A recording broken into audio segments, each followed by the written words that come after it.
Okay, hello everyone, and welcome back to another week of TFT Masterclasses. This week we are going to be doing an Aphelios and Zeri flex guide and diving deep into how to play these compositions, what to build, how to position, what units to play, and what augments to take. We are on patch 13.14b, and if you are interested in joining the live masterclasses, if you're watching this on YouTube, I will be leaving a link in the description to the Training Grounds Discord server. And every week, Thursday, 6 p.m. PST, only for half an hour, we'll be having these live classes. So if you're interested, click on the link in the description. Come join. It's super easy, and you'll be able to ask questions in the classes, watch them firsthand, and I hope to see you there for next week. So without further ado, let's get started. Some terminology before we begin. We'll be talking about a couple different stages. So the way the stage terminology works is the first number is going to be the stage number, the second one is the round number. So for example, if I say 3-5, it'll be stage 3, round 5. If I say 2-1, it'll be stage 2, round 1. Stall compositions, it just means any comps that benefit and scale the longer the fight lasts, and basically just wants the fight to drag on as long as possible. So that's what these two compositions are, and we'll be getting more into that. And then the last one is donkey rolling, so it's just sending it to 0 gold every round. This normally happens if you're sitting on really important pairs and trying to get that 2-star to really amp up your board. So as I mentioned, Aphelios and Zeri, we're going to talk about a quick intro about these two units and compositions. We're going to be talking about their best items, talk about what to do on each stage, especially for stage 3, 5, and 4-1, along with a final capped board that should be getting you first places in every game, some final tips, and then a Q&A section. Okay, so let's dive deep into these comps. The first one, so the goal of these comps basically is just to formulate a board where you're able to stall for these Rage Blade stacks to ramp up, and then once Failure or Shred procs, after 8 seconds from your Failure units, then you'll be starting to kill units and really destroy the whole board. These two are both ranged DPS carries that deal attack damage, and they benefit from sustainable frontline. They're scaling and they're stalling, as I mentioned, so you want fights to go on as long as possible because you'll be getting stronger and stronger. They're super easy compositions to transition into either at stage 3, 5, or 4-1. And for Zeri especially, there's a lot of different compositions that you could play with a ton of different board options depending on your zone mods, depending on what you hit, or if you have built over early. So that's a quick intro. We're going to then talk about the best legends for these comps. So the first one is Ornn. Ornn is the legend that I use. The reason why, it provides some Ornn items early that really boost your stage 2 and help you throughout all stages of the game, and will probably allow you to 5-streak all of stage 2. So Eternal Winter, Sniper's Focus, Trickster's Glass, especially Eternal Winter for stage 2. These 3 are really good. Also his other augments, they're just fail-safe options in case your second and third options are not ideal.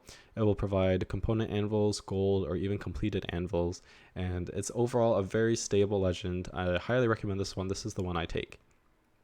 The next one is Poro. So right now on this patch, there's a lot of really powerful combat augments, notoriously LDP, so long distance pals. There's other ones like tons of stats, Glacial Breeze, Gifts, Idealism. All of these are really good, and for Poro, you're able to play flexibly with no tailored augments, and it's really good right now.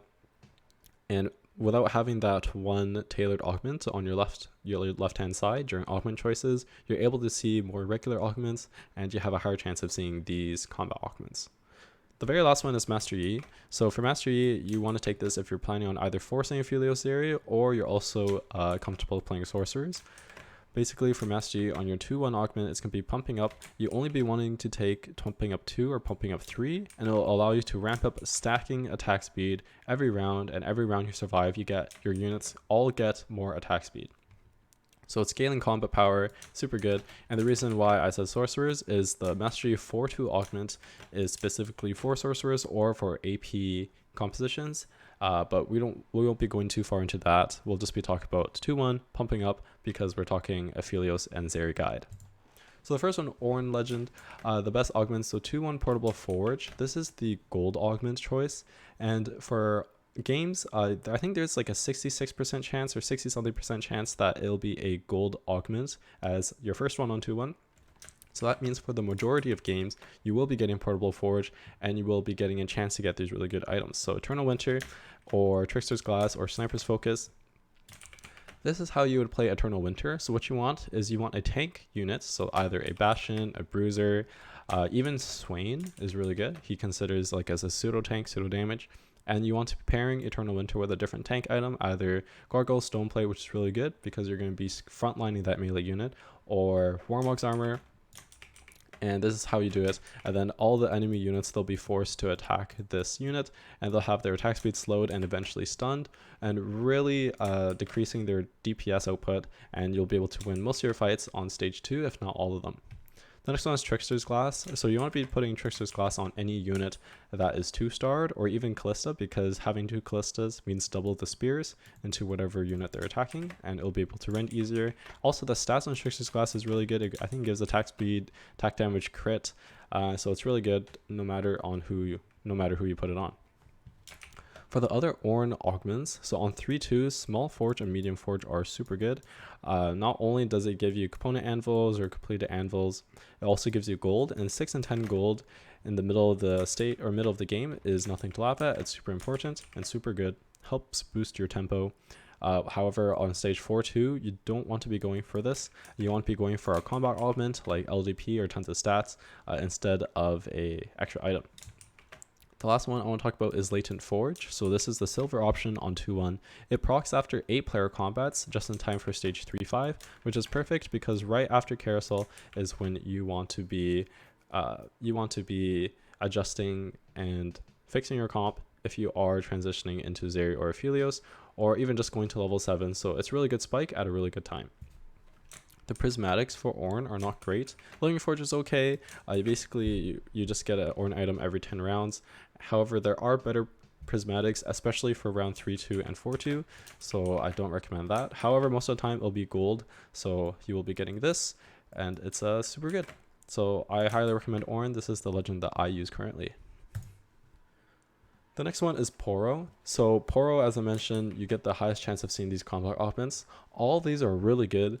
If you get these, it's almost an instant take, especially long distance pals. These two are more specific, so Suppressing Fire and Dueling Gunners. So Suppressing Fire you could take in both compositions because you'll be having Deadeye units in both compositions and are able to utilize this augment.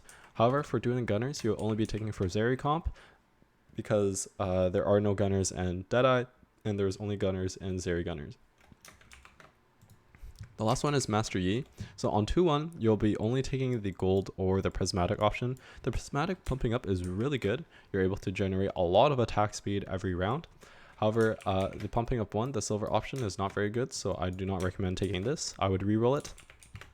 3-2 battle ready. These stats are not that great. I would only take these if there's no other options. And then, as I mentioned, for 4-2, Gotta Go Fast is only for AP units that really need to cast, and it really benefits like sorcerers or invokers. Okay, so let's move on to some criteria. We'll go with a few of those first. So obviously you need frontline in order for this unit to actually function. His BIS, so you need Ginsu's and Deathblade. Deathblade is kind of interchangeable with Titans. However, Deathblade is just better, but you can build Titans in case you don't get this many swords.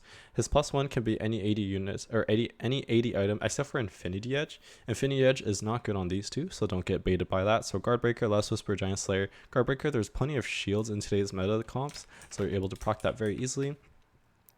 You need attack damage on this unit. So as I mentioned, Deathblade or Titans. You can also have my sword, long distance pals, social distancing, but you need attack damage on Aphelios in order for him to do damage. You also need a 2-star version. So 1-star Aphelios is not very good, so you need to be able to 2-star him, especially before going level 8.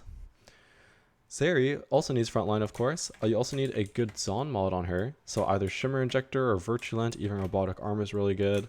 Her BIS is Ginsu's +2, so this +2 can be anything, once again, other than Infinity Edge, so Last Whisper, Deathblade, Renown's Hurricane, Giant Slayer. I actually don't really recommend Titans on her, so +2 anything but Infinity Edge and Titans. And although you will be wanting to 2-star her, of course, your 1-star version of Zeri can carry for a while, and in some case, we'll be talking about, can bring you all the way to level 8, even on a 1-star version.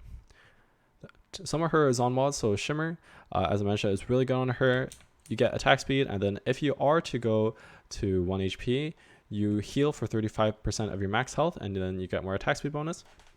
So this is really good if you're, especially if you're at 1-star Zeri, because sometimes 1-star Zeri just randomly dies from either like a Deadeye proc or like a Karma Third Bolt. So being able to have that mini GA or mini Edge of Night and then get more attack speed, keep doing damage is super important, especially since Zeri is your primary carry. And the Robotic Arm is just increased damage output, and as of this patch, it should be fixed with Ginsu's Rage Blade and Zeri interaction. So we're going to move on to what the boards will look like. So this is your level 7 standard boards for both Aphelios and Zeri. We'll talk about the Aphelios one first. So you want 3 Freljord, Bruiser, Deadeye. The other traits like Targon and Invoker are just extras. It just depends on what your strongest board is. But essentially you're going to be wanting to play your Freljord and your Bruisers, and then your 2 Deadeyes over here. I guess Ash is also a Deadeye, but these are your 2 main carries. And then, as mentioned, Rage Blade plus Death Blade. Urgot can be like Titans, QSS, Edge of Night, Bloodthirster, more like Bruiser items, and then tank items go on Sejuani. For Zeri, this is the Zon version. There's a couple of versions you could play. You play 4 Gunner. It just really depends on what you hit and what the Zon mods are. So 4 Zon you normally play is if 2 Zon is not good for Zeri. So let's say early game you threw in just like briefly you threw in like a Jinx and a Warwick, checked what 2 Zon is, and it's like Hexoskeleton. Well, Zeri can't use that. But then you check the 4 Zon, and it is Robotic Arm. So this is a case where you would want to play 4 Zon and then put the 4th Zon mod on Zeri, and then you'll be playing the 2 extra Zon units, but it's okay. Although it does not cap very high on stage 4 level 7 or even stage 3-5 level 7, playing this board is perfectly fine. You will be stuck on level 7 for a while because you need to 2-star most of your main carries except for Zeri if everything else is 2-starred. So you'll be stuck on level 7 for a while. Once you have 2-starred everything, or except in this case, then you can go level 8, level 9 and start pumping out for legendaries. Okay, so we're going to start talking about what to do for each stage. So on stage 2, you want to look for Piltover, 2-1 Piltover. So if you're dropped a Jace or Echo, make sure to hold your Vise and Oriannas, and then you can force Zeri on 3-5, 4-1. You can even just play any other comp and then sell it for the loot. But 2-1 Piltover is super good. Basically stage 2, just play your strongest board while making as much money as you can. If you get an early Rage Blade, some early game Rage Blade holders are Kalista, Samira, Jhin, Soraka. This is really strong board. Up here you could play Kalista, Samira, Poppy, and your Maokai. So you have Bastion frontline, you have Challenger's backline, and you even have Shadow Isles with Kalista and Maokai, so super good. Also, Kalista benefits a lot from Rage Blade. The other one is more of an AP style comp. Something like this is really good early game, especially if you have Eternal Winter on Swain. You get Sorcerers, you get Invokers, you get Targon, and it's really hard to kill this Swain, and you're going to be doing a lot of damage from your backline.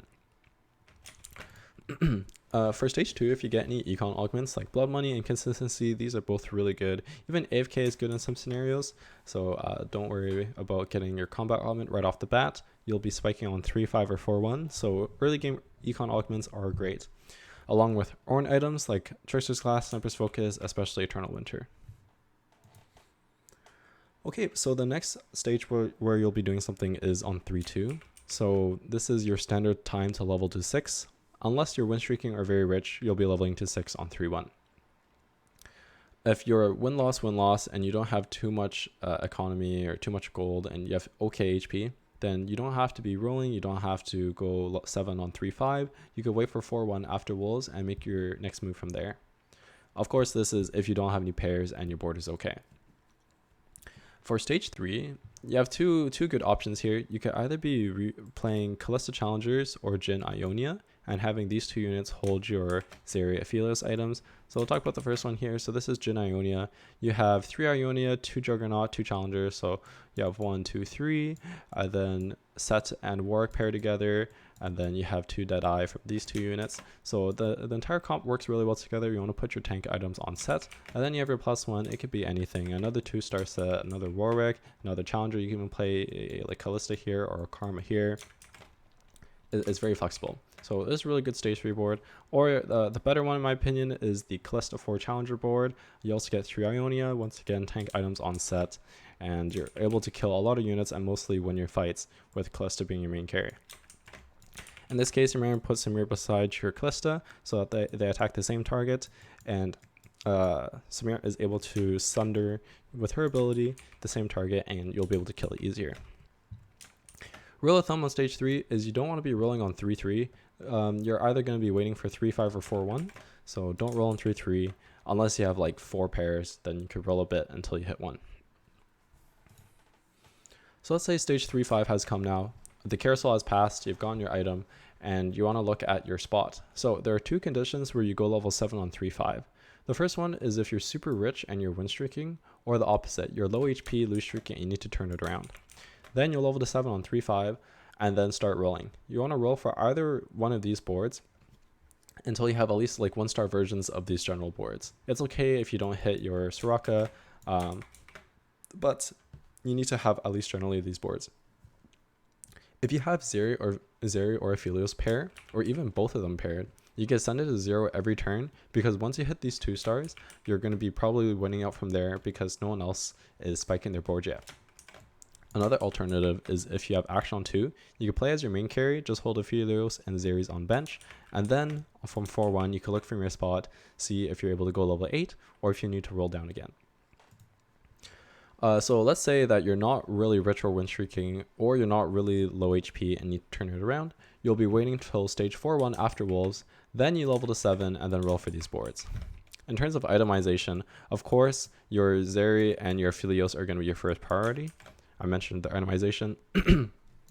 And then your second one is you want to prioritize your Sejuani.